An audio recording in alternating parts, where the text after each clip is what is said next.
entire book is that while there's a universal truth manifest in the triune God and reveal himself, God has revealed himself in space, time, and history that is within the human culture. For this reason, the Bible itself is full of examples of contextualization. When the Bible, within the Bible, Paul Ministries offers some of the most immediate examples of contextualization, all right? So 1 Corinthians 9:19 through 23 serves not only as a text in understanding Paul's ministry, but also as an important capstone to the previous 8 chapters in our study of apologetics and the bridge of the survey of some of the major speeches given in the book. Watch this. Though I am free and belong to no one, I made myself a slave to everyone. Wow. The purpose is to do what? To win as many as possible. Yes, to the Jews, I became like a Jew. He contextualized his message for the Jews. Think about it. When he went to the Jews, he talked about the law and how the law revealed Jesus. Yes. He used that. He used it quiet because they were caught up in what? The law. Okay, go ahead. And it says, to those under the law, I became like one under the law, though I myself am not under the law, but I can preach the law. I ain't living the law, but I'm going to preach it. You know, I'm going to draw on the law so that they'll understand. Watch this. And it says, to those not having the law, I became like not having the law, though I am not free from the God's law, but under the law of what? Christ. See, I'm under a law that's governing me. It's just not the same law, so I'm really not lawless. You see what I'm saying? But I'm not going to approach you with the law of God because you don't understand it anyway. That's how we, without contextualization, watch it. Without contextualization, that's how we talk to people and say we're trying to witness to them, and we talk to them about the rules and the regulations and the laws and all that in the Bible, and they just blow us off because they say we're trying to control them because we haven't contextualized the message. Yeah. They blow us off. Oh, nobody with y'all that. Y'all trying to control somebody's life. Y'all trying to oppress us. Y'all trying to do all that because we ain't contextualized the message for them. We're talking about God said you got to live right, and God said holiness is still right. That is a non-contextual message. I hope you got me online. Y'all can note that one.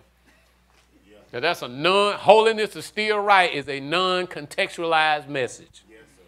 That message is not going to work in today's culture. It'll work in church folk culture, but in today's culture, that ain't going to work. It's non-contextualized. See what I'm saying? Because we telling them how to act without giving them the source of how that's going to produce that behavior. How we telling people how to act without giving them the source of what will produce that behavior, which is Christ. I can't teach people holiness until I get them saved, till I get them Christ. They don't come to Christ walking in holiness. They don't. They don't come to Christ walking in holiness. If they did, they wouldn't need Christ in the first place. So it's a non-contextualized message. They must receive Christ, who empowers them to live holy through the work of the Holy Spirit and through the revelation of his sacrifice. Go ahead. It says to the weak, I am weak, and to win the weak, I become all things to all people so that all possible means I might save some. I do all this for the sake of the gospel, that I might share in its blessings. Yes. We gotta look at it. We gotta look at it through the lens of the cross, but we gotta contextualize it for today's culture, or we're not going to reach. You know, something as simple as my young people, especially when I had a lot more of them than I did now, they used to just fall out when I would talk about video games because I got an Xbox.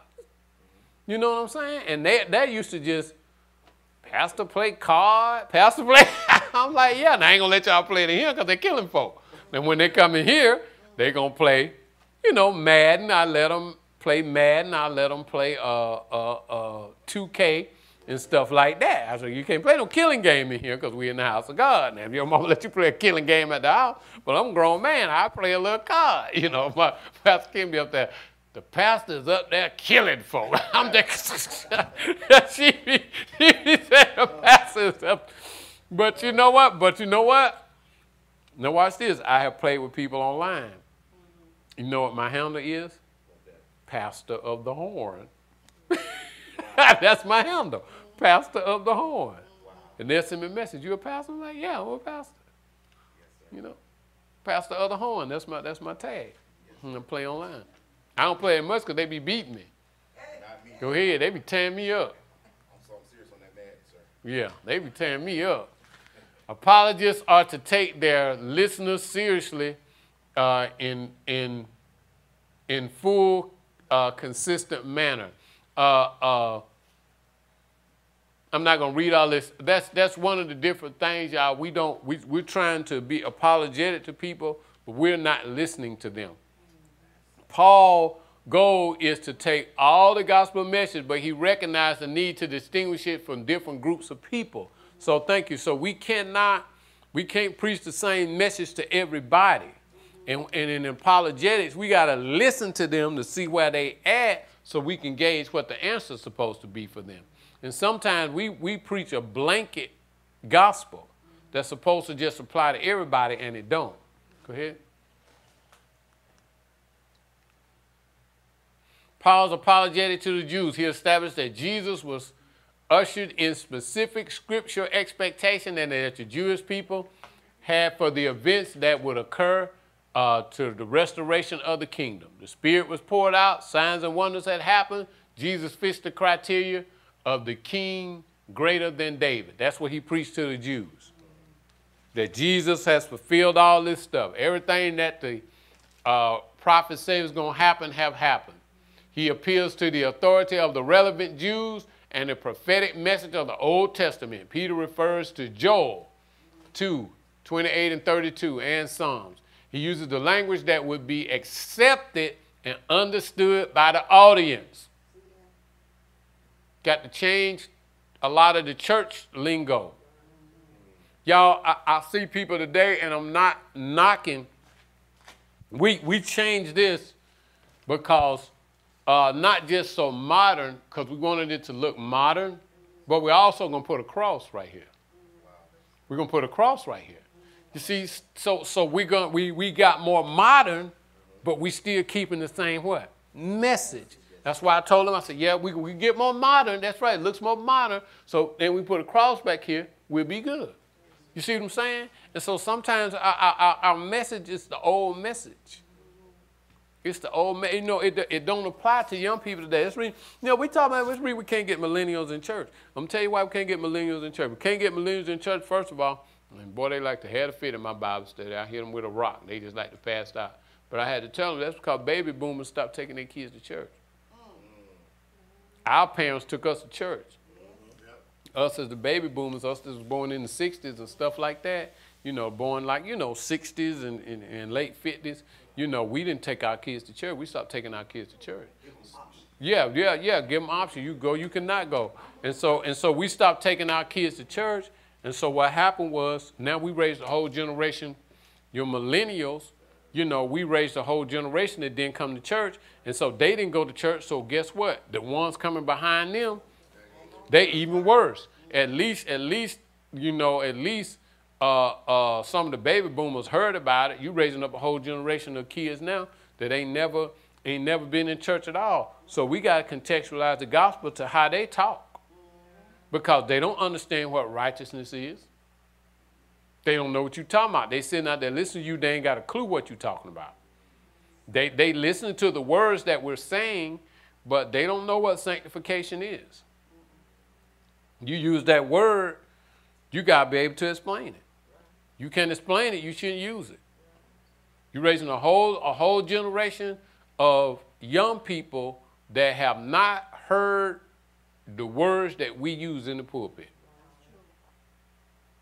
They've never heard them used. You know? Go ahead. They've never heard them used. First, Paul relates to the culture. Paul walked around Athens, watch this now, and studied the Athenian culture so he knows how to build a bridge. He relates to their beliefs in the supernatural. He relates to their desire to worship. He relates to their sense that they might be missing something. And then he relates to their belief in a God who is the source of life. So what happened in Athens, where my Bible at? You know, when Paul goes to, when Paul goes to Mars Hill.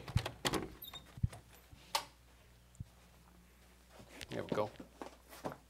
When Paul goes to Mars Hill, and he says, let me find it. Is it 17? I think you're right. It might be Acts 17. Yeah, when Paul goes to Mars Hill. Yeah, you're right. It's 17. Now look, let's read a little bit. It says, now while Paul waited for them at Athens, his spirit was stirred up in him, and he saw that the city was wholly given over to idolatry. He was walking around checking them out before he started talking. Christians go in the room, just start talking. Hallelujah. Thank you, Jesus. You know, everybody looking at you like, huh? Watch this. Therefore disputed he in the synagogue with the Jews and with the devout persons and in the market. 3 different areas. He disputed with who? The Jews. Think about it. So he took them a certain message. That's the reason he said, to the weak I am made what? As weak. Okay, let me tell you something about, let's have a quick hermeneutical lesson. You cannot look at any other Pauline letters without relating them to Acts, because Acts give you the background to the Pauline letters. So whenever you preaching Corinthians or something like that, you need to relate it to where that's happening in Acts, and that gives you more background. Because all that, the whole overall story is where? In Acts. All right? So watch this. He says, certain philosophers, the Athenians and the Socrates, entered into him and said, what was this babbler saying? You know, Paul just out there preaching. He says, some seem to be set forth a strange God, because he preaches unto them Jesus and the resurrection. And they took him and brought him to Agrippius, saying, may we know what this new doctrine, wherefore thou speakest, and for thou bringest certain strange things. Now, I'm going to go down to 23 because I ain't got time to read all this. It says, for I passed by, watch this, and beheld the devotion. So he watch that he walking through, he watching them worship. You know, we would have started tearing down some gods with a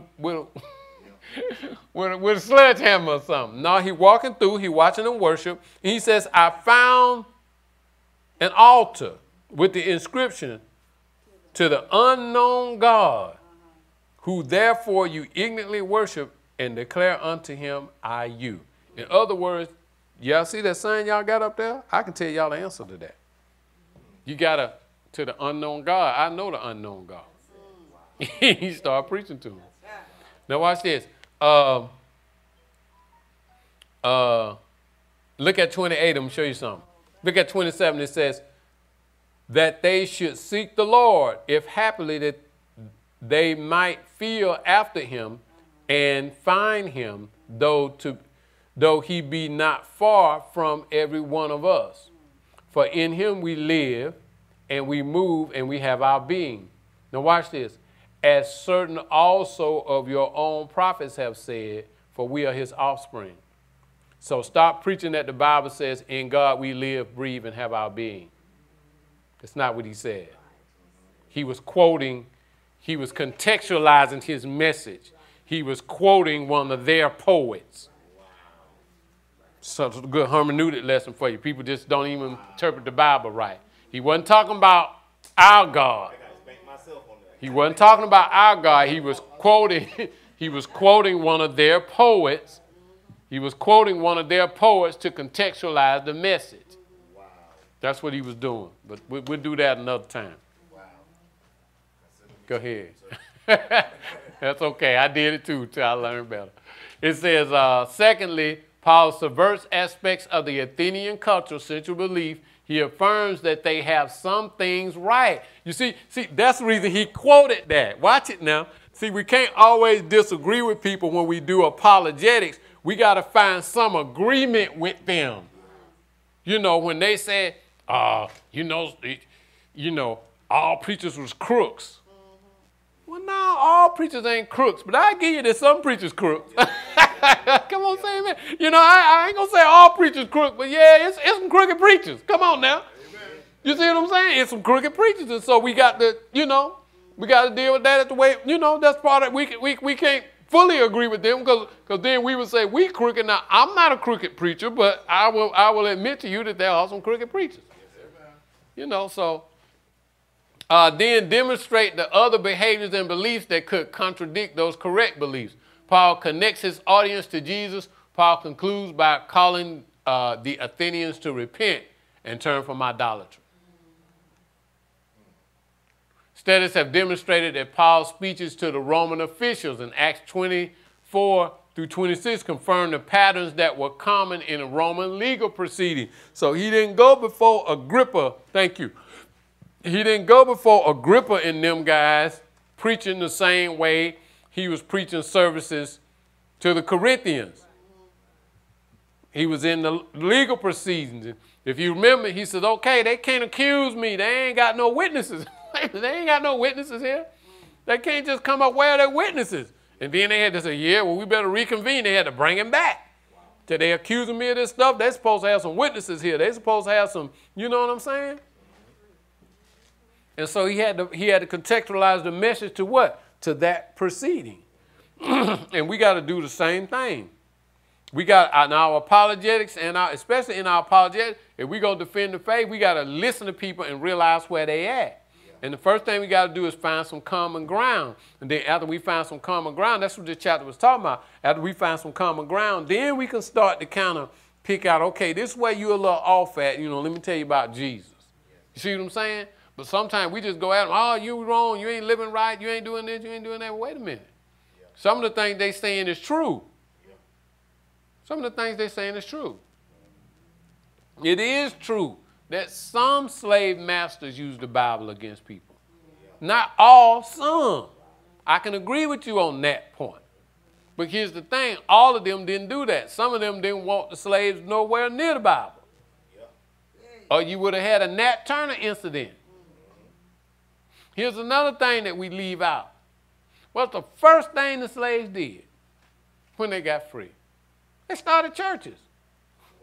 Wow. The same people y'all say are oppressed, the same people y'all said didn't love Jesus at all, the first thing they did was start their own church house and found them somebody that could read them the Bible. Yes, sir. Yes, sir. So,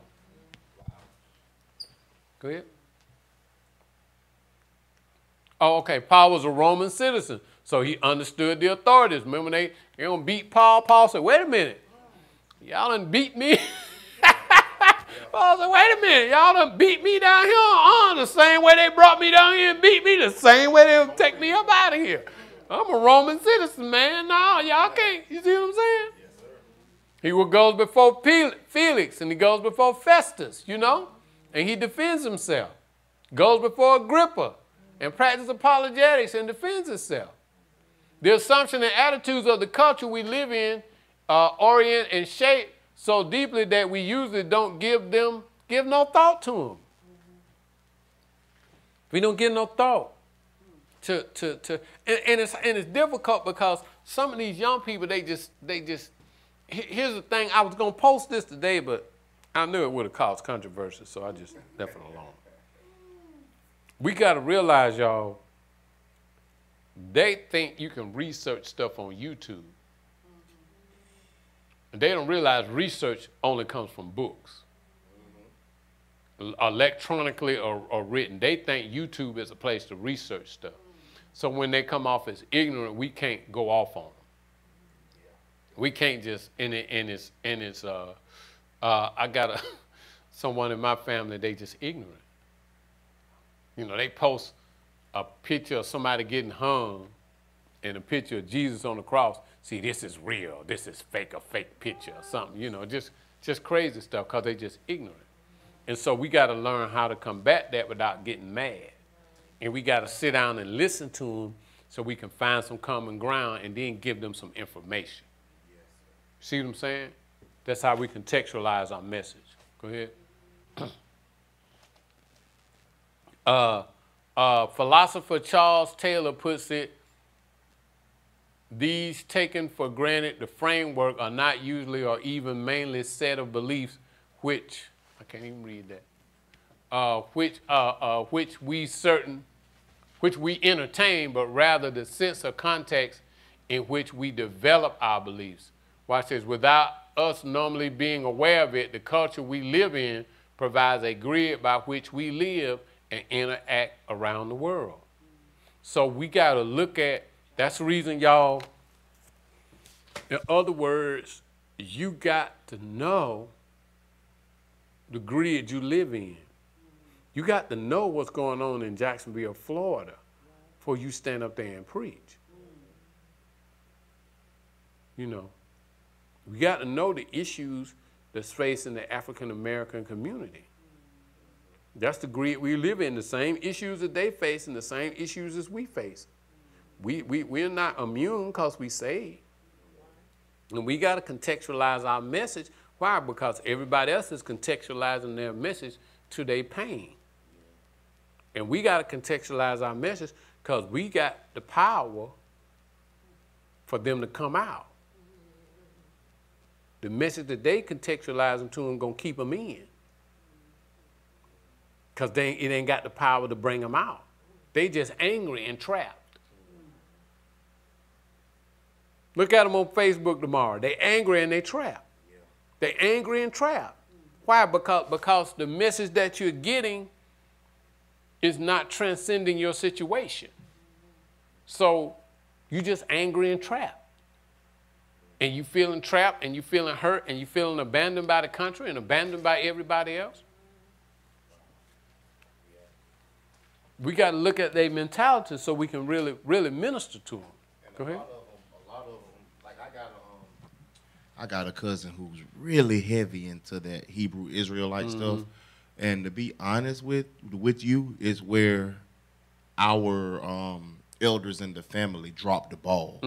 Like they had us in church, no doubt, because she's like around my age.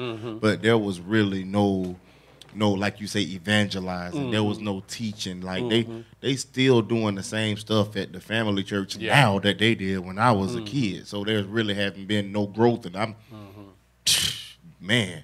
So it's like the world is teaching them stuff, even albeit that it's false or fake or just based off of trying to make somebody feel good, a certain culture feel good. But man, they are embracing them and they're at least taking time out to teach them. And that's even though they're teaching them wrong, they're taking time out to teach them. I had someone here, and she just couldn't take me because I could answer her questions. And when I could answer her questions, it was like, okay, what do I really believe now? Because now the other thing was, and we're going to discuss this, the other thing was when experience comes face to face with your beliefs.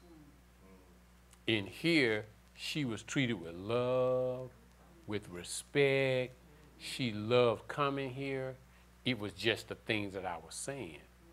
I prioritize Christ in my preaching, period. And there's no, his sufficiency and his exclusivity. And so so the last time, she said, oh, I need counseling, but she wouldn't show. You see what I'm saying? And then some of the things, y'all, is prayer. We got to pray for people to provide the opportunity to talk to them, to minister to them. We ministered to somebody here that had been with somebody that was dealing in that Hebrew Israelism and then came out of that and got attacked demonically. I can't even repeat everything the young lady was saying. Got attacked demonically really bad.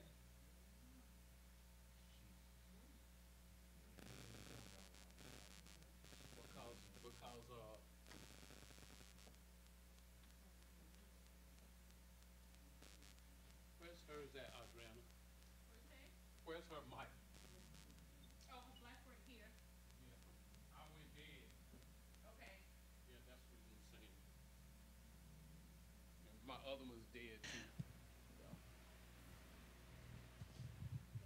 too. Yeah, I went dead. But anyway, yeah, it's just been on. But got attacked real bad demonically.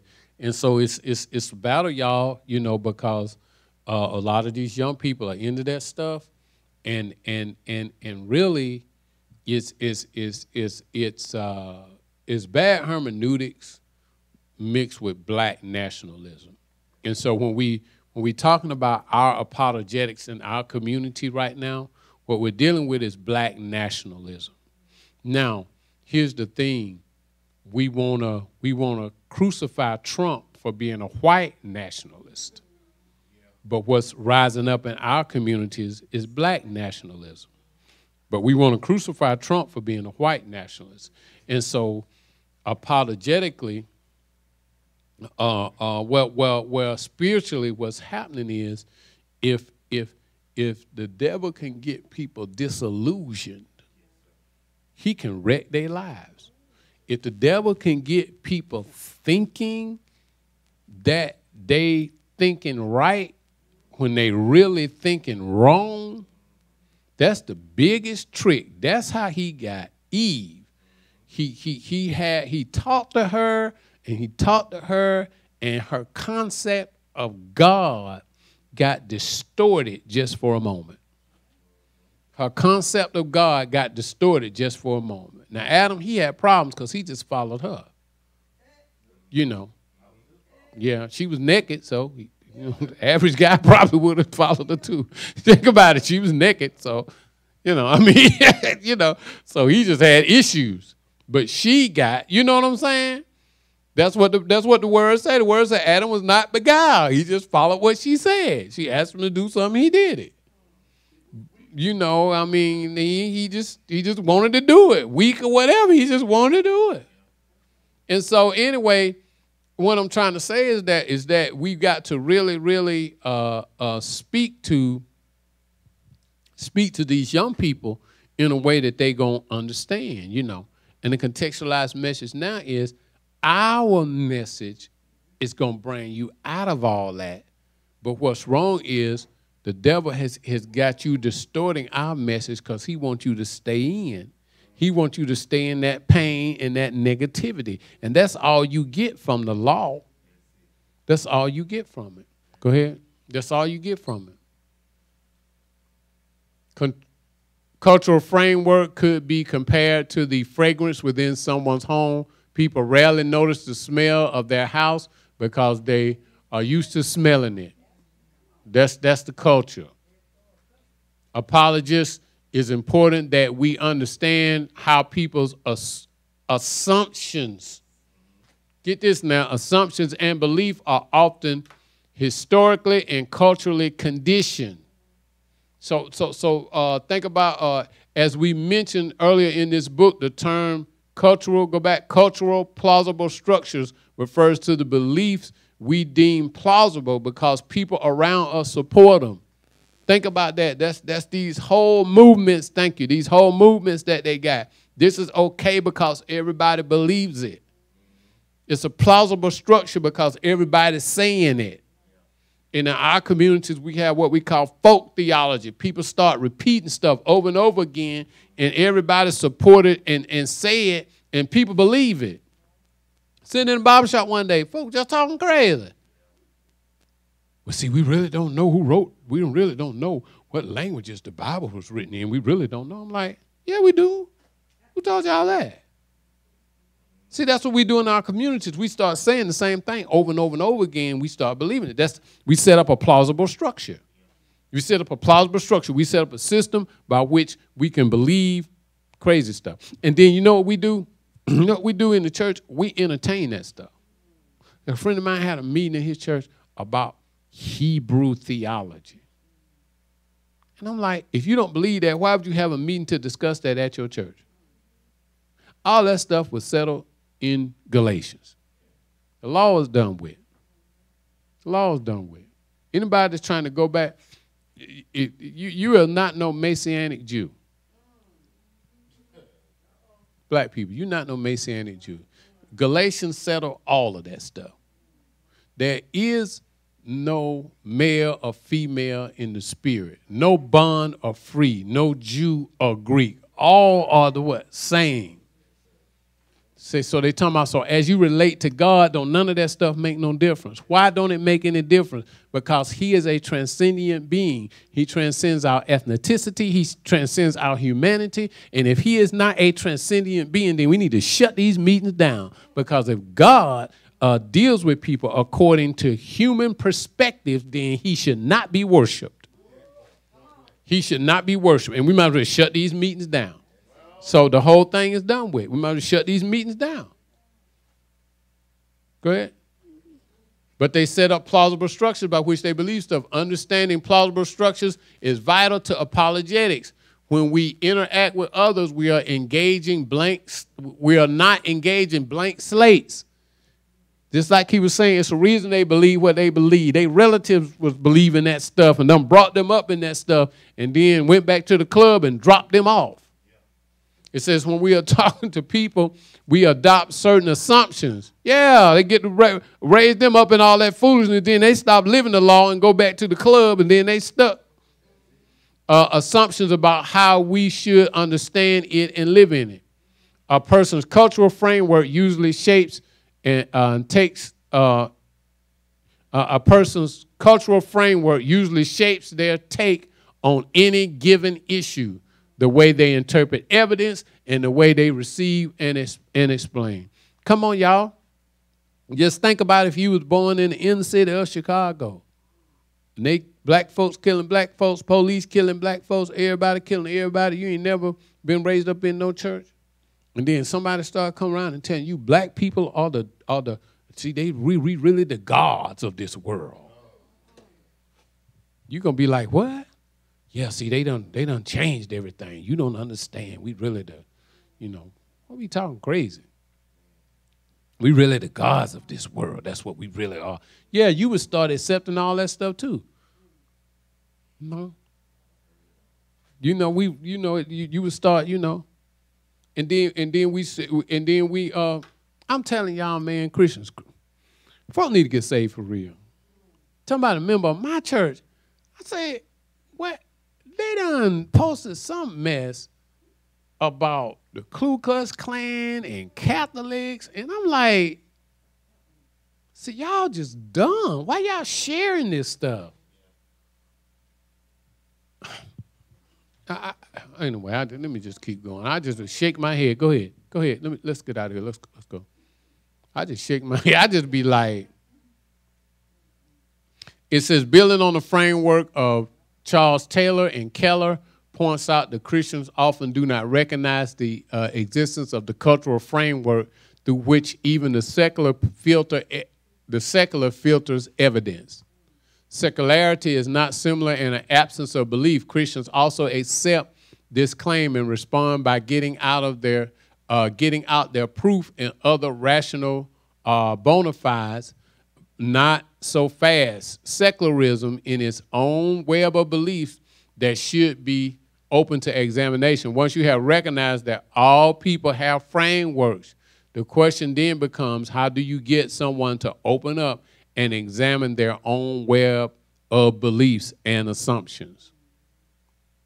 The answer is, which will explain the great detail in the next chapter, is that we need to learn to step inside an unbeliever's cultural framework and work from the inside out. See what I'm saying? Instead of arguing the outer things, because we believe a lot of this stuff because we're hurting. We believe a lot of this stuff because we don't have the answer. We can go through spin and then we'll be caught up. Christianity